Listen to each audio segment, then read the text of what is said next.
Thanks for coming by the Daily Fantasy Rankings tutorials on the Daily Fantasy Rankings website. Our next tutorial is talking about taggers and how taggers affect a particular fantasy score. I've got Hef here on our DFR website to talk about taggers. Take it away, Hef. Yeah, well, this is a really good tool, our tagging tool. There isn't a whole lot of solid data out there in the AFL marketplace on tagging and when it happens and when it doesn't, because it's so subjective. But we've got guys watching all the games and deciding when there's been a hard tag applied and when there hasn't, and they're taking down that data and presenting it here for us all to look at. Obviously, if one of your players is getting tagged, that's usually a disaster in daily fantasy.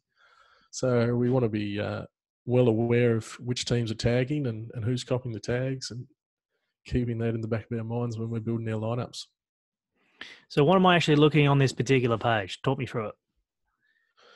So when you click on the taggers menu item, you come to last year's section, 2018. As we get some data through 2019, we'll be able to look through the current season. And you can also click to view per team as well. But what we're doing here is we're looking at all the games last year, and we're looking at when they put a hard tag on an opposition player. So there you can see Adelaide Crows. We've got 6 names as you're scrolling through there. You see Carlton there against Essendon. They actually ran 2 tags, Brendan Goddard and Zach Merritt. They were more inclined to tag than many teams, Carlton. As opposed to a team like Essendon, they were in a hard tag once all season when they sorted out Steel side bottom there with the 77. There you go, Freo. There's a lot of tags there. Basically, we're looking at all the teams in the comp, and we're seeing how likely they are to tag. Now, this is all well and good looking at particular sides, but if I'm trying to nail down a particular player who gets tagged, is there a way to do that?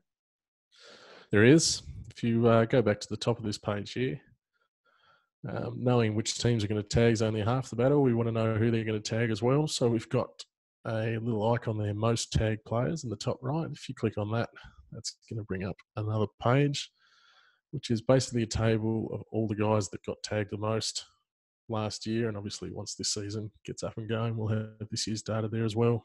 So the winner, Dane Zorko, he got tagged 10 times last year, which was 45% of games that he played for the year. And you can see there his average tag score was 89, and that was considerably less than what he's capable of, Zorko.